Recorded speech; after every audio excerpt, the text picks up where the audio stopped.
नमस्कार, मैं हूं डॉक्टर ए के गिरी। स्वागत है हमारे YouTube channel health and illness पर। और आज मैं आपको चर्चा करूंगा डाइजेशन के ऊपर। पिछले एपिसोड में मैंने बताया था पिछले बार की गैस्ट्रिक की समस्या को दूर करने का उपाय क्या है।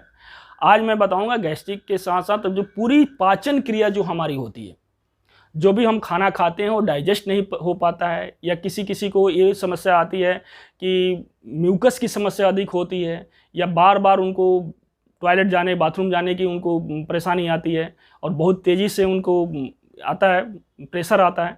तो इस तरह की जो समस्या हो गई, या कॉन्स्टिपेशन होती है, यानी कि हम जा करके मिनटों या घंटों हम बाथरूम में बैठते हैं और हमारा पेट साफ नहीं हो पाता है। तो इस समस्या को दूर करने के लिए बहुत ही अचूक मैं बताने जा रहा हूं। और दोस्तों आप बने रहना, इस अंत तक इस वीडियो को देखना, आपको पता चलेगा कि आपकी डाइजेशन पावर कैसे चली और जो हमारी जो समस्या है, पेट की समस्या कैसे दूर हो रही है।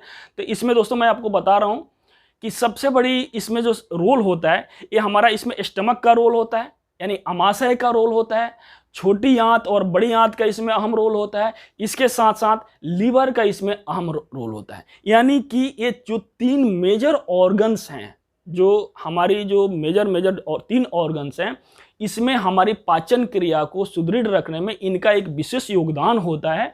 अगर इसमें कोई भी इम्बैलेंस होता है तो कोई ना कोई हमारी गड़बड़ी पेट के अंदर शुरू होती है और हमारी डाइजेशन सही नहीं हो पाती है। तो दोस्तों मैं एक्यूप्रेशर के ऊपर चर्चा करने जा रहा हूँ, इस पॉइंट के ऊपर चर्चा करने जा रहा हूँ। और ध्यान से आप देखना कि इस पॉइंट को दबाने से अगर किसी को, आप में से किसी को है, आप 3 दिन करके देखो, 3 दिन में आपको लगेगा कि हमारे मोशन कितना क्लियर हो रहा है।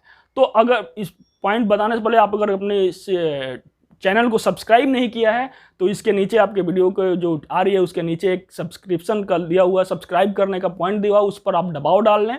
और उस पर दबाव डालेंगे तो आपको क्या होगा कि जो भी अपडेट होगा आपको मिलते रहेगा।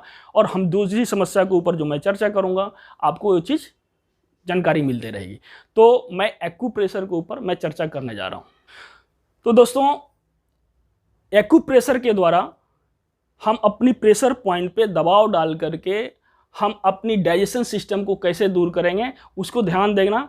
इसके साथ साथ इमेज भी यहाँ पे आएगा, इसको देख लेना। मैं हाथों के द्वारा तो बता ही दूंगा, लेकिन यहाँ पे इमेज जो आएगा इसके द्वारा आप देखेंगे तो आपको क्लियर पता चलेगा। क्योंकि बहुत सारे वीडियो में मैंने देखा है कि लोग हाथों के द्वारा ऐसे बताते हैं, अच्छी बात है बताते हैं, लेकिन हमें लगता है कि मैं बता रहा हूँ आपको जानकारी हो रही है, लेकिन ऐसा होता नहीं है। मैं यहाँ से हाथ पर बता रहा हूँ, आपको क्लियर नहीं हो पाता है कि वो पॉइंट है कहाँ पे। तो इमेज आ रहा है, इमेज पे आप देखें कि वो पॉइंट कहाँ पे है। तो जो जो पॉइंट मैं बताऊंगा उसकी इमेज यहाँ पे आती जाएगी, उसकी तस्वीर यहाँ पे आती जाएगी, हाथ का चित्र आएगा और उस पॉइंट आएगा कि कहाँ पे आपको दबाना है। और उस मुख्य 3 पॉइंट को आप जरूर दबाना जो मैं बताने जाऊँ। और आपकी पेट की समस्या 3 दिन के अंदर महसूस करेंगे कि हमारी जो ये समस्या थी उसमें सुधार, बहुत हद तक सुधार हो रहा है। और इसको कंटिन्यू आपको ये करते रहना है।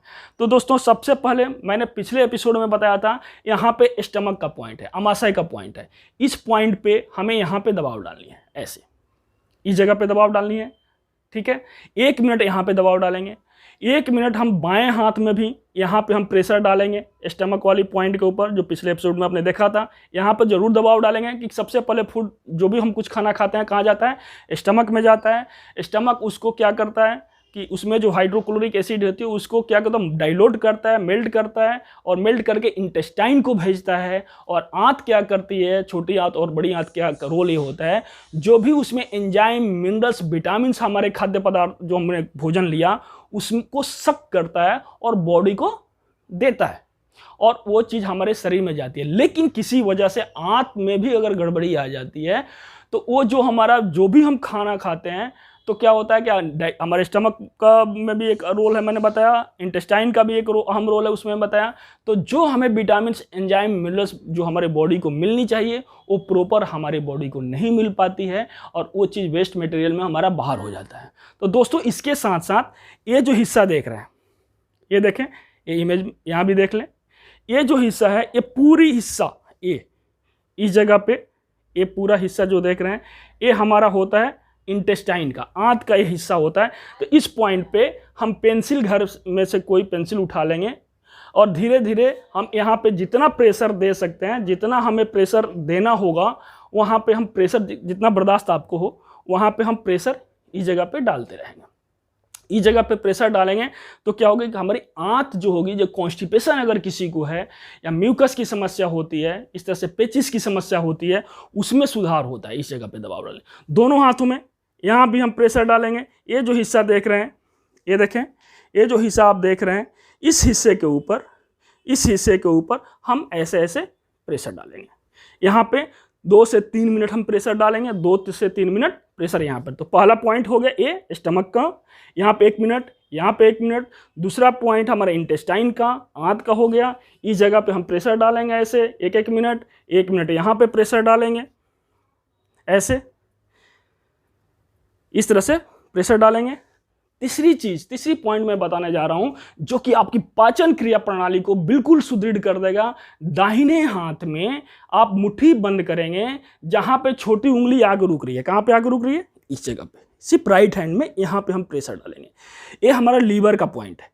तो यानी कि तीनों पॉइंट पे प्रेशर हमें देनी है। अगर दाहिने हाथ में दे रहे हैं तो स्टमक के लिए यहाँ पे प्रेशर डालेंगे, इंटेस्टाइन के लिए ये हिस्सा, इस हिस्से में प्रेशर डालेंगे, इस हिस्से में, और लीवर के लिए छोटी उंगली कहाँ आके रुक रही है? मुट्ठी बंद कीजिए, हाँ मुट्ठी बंद कीजिए, ठीक है।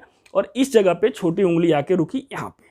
तो यानी कि दाहिने हाथ में हम यहाँ पे प्रेशर डालते हैं तो हमारी लीवर की समस्या, ये जो 3 मेजर ऑर्गन्स हैं, यानी कि स्टमक, इंटेस्टाइन और लार्ज और स्मॉल इंटेस्टाइन और लीवर की जो एज होती है, जो डाइजेशन में हमारा अहम रोल करता है, ये तीनों हमारे ऑर्गन स्ट्रांग होंगे, उसमें प्रॉपर ब्लड सप्लाई सही होगी। और जब ब्लड सप्लाई प्रॉपर सही होगी तो वो हमारा ऑर्गन जो काम करना चाहिए, जो जूस का सिक्रेशन होनी चाहिए वहाँ पे प्रॉपर एक बैलेंस वे में, वो हमारा जूस का वहाँ पे सिक्रेशन होता है। यानी कि कई तरह के जो पदार्थ हमारा हर जो ऑर्गन है कई तरह का सिक्रेशन करता है, वही इम्बैलेंस होता है, तो हम कहते हैं कि हमें ये समस्या आती है। तो दोस्तों इस तीनों पॉइंट पे आप दबाव डालेंगे। इमेज को हमने बता ही दिया, इमेज के द्वारा प्रेशर डालते हैं तो आपकी जो समस्या होगी ये जड़ से समूल कह सकते हैं कि आपकी डाइजेशन की समस्या को, आपकी पाचन तंत्र की समस्या अगर कुछ होती है तो उसको बिल्कुल दूर हो जाएगी। एक कंटिन्यू कुछ दिनों तक लगातार करेंगे। अगर इन फ्यूचर ऐसा लगता है, ठीक होने के बाद भी लगता है कि फिर इस तरह की समस्या होती है, तो करेंगे। इसके साथ साथ दोस्तों खान पान पर विशेष आपको ध्यान देना होगा। अब खान पान पर क्या ध्यान देना होगा? मैंने पहले भी दूसरे एपिसोड में बताया, तो जंक फूड, मिर्च मसाला, तैलीय चीज़ उस समय तो कुछ सेवन जितना कम हो सके वो कम करें। और लेकिन तो खाएंगे क्या? आप सलाद ज़्यादा लीजिए, जिस चीज़ में फाइबर अधिक पाई जाती है फाइबर का सेवन करें। सब्जियों में फाइबर्स होती है, चने को भिगो करके भी आप खा सकते हैं इस तरह से। या गेहूँ रोटी जो खाते हैं, रोटी में चोकर वाली रोटी खाइए, यानी कि जो हम इसको चाल करके निकालते हैं तो जो छोटे छोटे बच जाते हैं हल्के बॉल बारीक बारीक, उसको फेंके ना, उसके साथ सम्मिलित कर लें। या चोकर मार्केट में भी आता है, बाजार में आता है, स्पेशल अलग से छोटी खाने वाली जो चोकर आती है। एक मवेशी को भी खिलाने के लिए चोकर तो खिलाते ही हैं, लेकिन जो खाने वाली छोटी छोटी जो चोकर आती है उसको आप अपने आटे में गुथवा मिक्स करा दें, ताकि उसे फाइबर मिलता है। उससे हमारी क्या होता है, आंतें साफ होती है, डाइजेशन हमारा सही रहता है और बॉडी को प्रॉपर फाइबर मिल जाता है। तो इस तरह से इसके साथ साथ इस पॉइंट को दबाएंगे तो आपकी गैस्ट्रिक की जो समस्या होगी दूर होगी। मिलता हूँ फिर मैं दूसरे वीडियो में दूसरी समस्या के ऊपर लेकर के आऊँगा। अगर फिर मैंने एक बार बताया, अगर वीडियो सब्सक्राइब नहीं किए हैं तो सब्सक्राइब कर लें ताकि आगे आपको जानकारी मिलती रहेगी। धन्यवाद।